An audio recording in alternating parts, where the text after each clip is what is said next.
Halo semua, berjumpa lagi dengan saya Erwin Spandi dari channel YouTube Winner Stocks Indonesia. Bagaimana trading hari ini? Hari ini ngeri-ngeri sedap. Kenapa ngeri-ngeri sedap? Karena kemarin ya saya baru bikin video mengenai berburu saham downtrend. Dan hari ini kok kayaknya IHSG menuju downtrend. Waduh, pada deg-degan. Kenapa? Karena membentuk pola tiga gunung ya, head and shoulder. Tapi seperti saya bilang, jangan terlalu khawatir. Kenapa? Karena IHSG, sekali lagi, maksudnya composite market Indonesia itu masih tergolong kecil. Sehingga untuk bisa bikin IHSG balik arah itu sebenarnya gampang ya. Cenderung malah seperti ini. Kalau saya lihat memang sengaja fear ditebar. Sengaja fear ditebar, ketakutan ditebar, terus kemudian candlenya sengaja didekatkan menuju support, nanti tiba-tiba bisa rebound, bam. Kenapa saya bilang begitu? Karena beberapa kali juga, seperti Bapak Ibu ketahui, IHSG umpamanya pengennya rebound, pengennya breakout. Pola sudah bagus, semua sudah settingan sudah oke, malah gagal, breakout malah ambiar lagi. Kejadian beberapa kali ya, beberapa kali ketika waktu kemarin-kemarin ini, bukan yang beberapa bulan ini ya, bukan yang dari Oktober ini, bukan. Tapi mungkin coba saya cek dulu ya. Kemarin saya sempat lihat-lihat.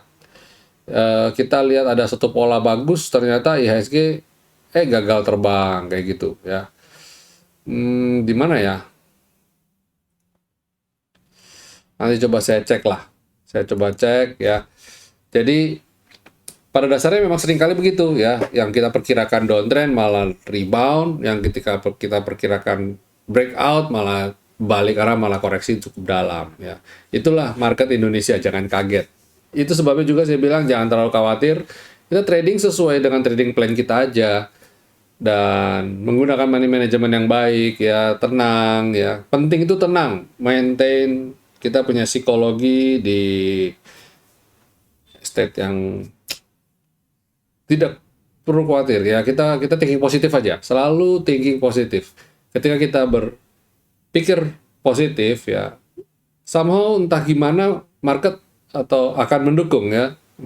Market akan mendukung dan ada aja kita dapat profit walaupun IHSG lagi koreksi. Kayak kemarin-kemarin ini IHSG koreksi saya masih dapat profit.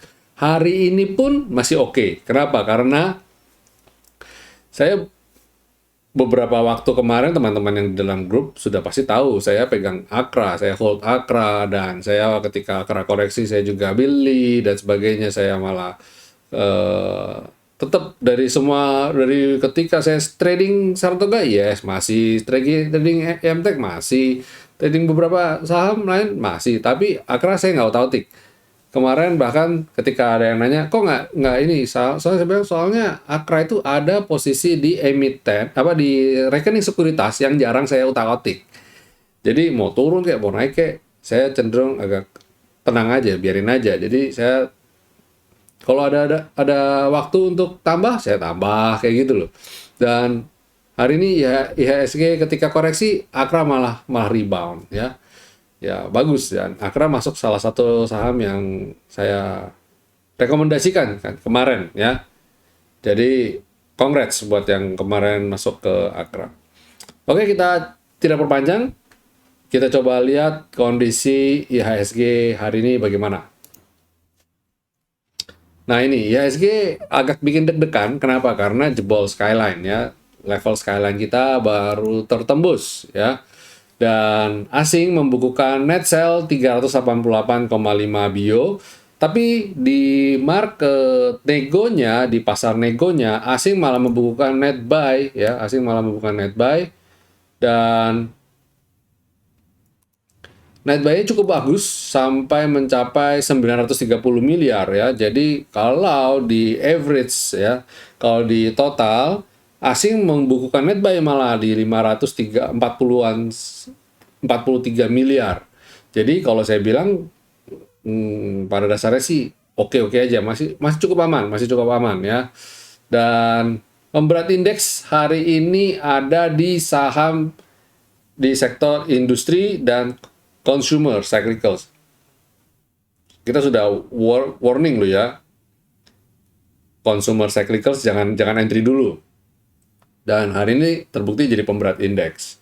Dan transaksi hari ini, good newsnya adalah transaksi hari ini. Jadi makanya saya bilang sama teman-teman, udahlah, nggak usah terlalu khawatir, jangan terlalu panik.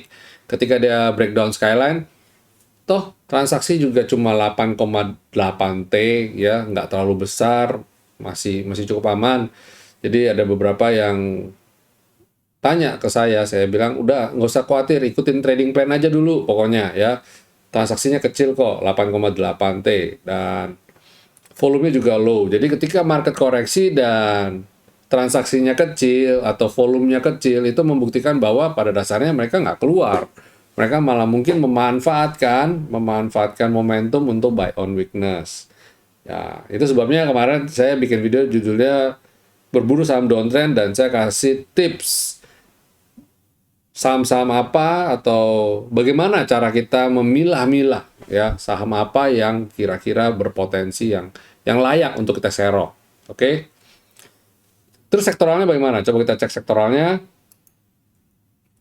IDX mulai dari IDX basic ya. Wow, jebol support. Nah, kalau kayak gini oke, ya. Lampu kuning, siap-siap jual kalau saya bilang. Ada yang kalau lebih disiplin, lihat dia jebol support gini, udah langsung tebas punya ya, langsung jual punya. Terus kemudian consumer cyclicals juga sama ya, ini yang saya bilang jadi pemberat indeks. Consumer cyclicals, hati-hati ya. Kemarin kan dia lagi nguji support selendang ini ya, dan berikutnya dia akan nguji skyline. Selanjutnya sektor energi masih mencoba bertahan di tengah badai ini ya. IHSG lagi koreksi. Saya rasa kembali mungkin video saya masih valid tuh. Saya pernah buat video dengan judul IHSG sektor energi menjadi penopang IHSG ketika lagi koreksi ya. Dan dia cukup stabil nih, bertahan ya. Terus kemudian sektor finance koreksi akan uji support juga di skyline. Jadi ini yang saya bilang, orang pada galau, pada deg-degan ya. Tenang-tenang, kita tenang-tenang dulu aja. Kita lihat dulu apakah benar jebol skyline apa enggak nih. Terus kemudian healthcare nguji selendang ya, nguji support selendang.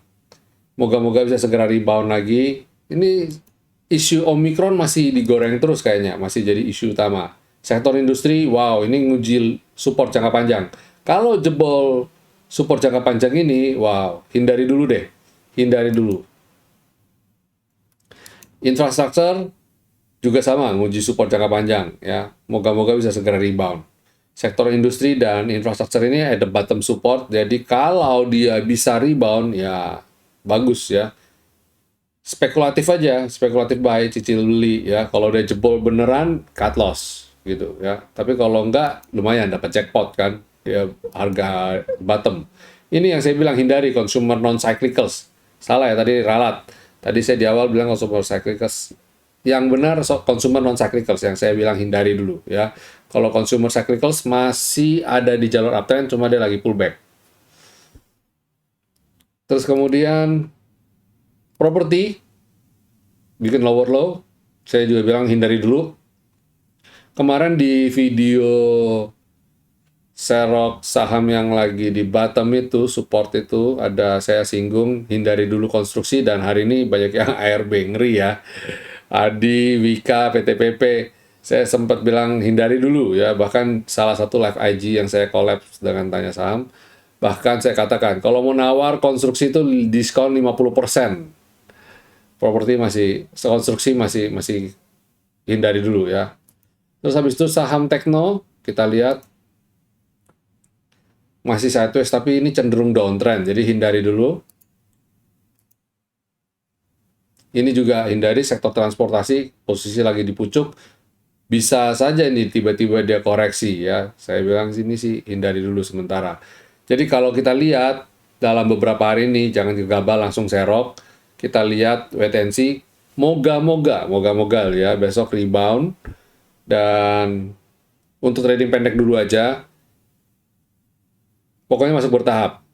Feeling saya minggu ini harusnya tetap ditutup dengan hijau. Jangan khawatir ya, minggu ini dan minggu depan. Jadi sabar aja dulu ya, sabar-sabar dulu aja. Oke, ini sektoral dan composite. Lanjut kita ke rekomendasi. Saham apa yang bisa kita rekomendasikan buat besok?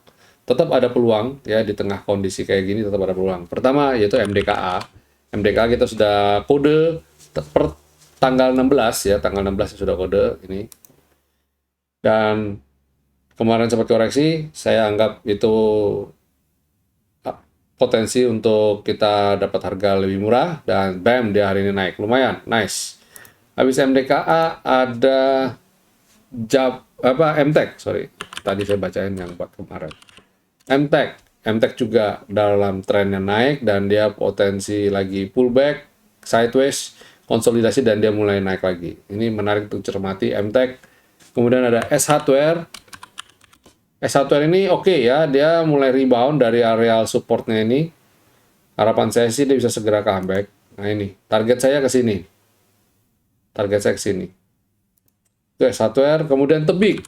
Tebik ini juga menarik. Kenapa saya bilang menarik? Karena dia lagi dia kan sempat downtrend nih. Nih, dia sempat downtrend, tertahan support jangka panjangnya, dia mulai rebound. Nah, ini rebound dalam jangka pendek lagi uptrend, dan uptrendnya menarik ini karena dia pullback, dia di sini pullback ke selendang. Nah, harapan saya besok bisa naik lagi, lanjut lagi.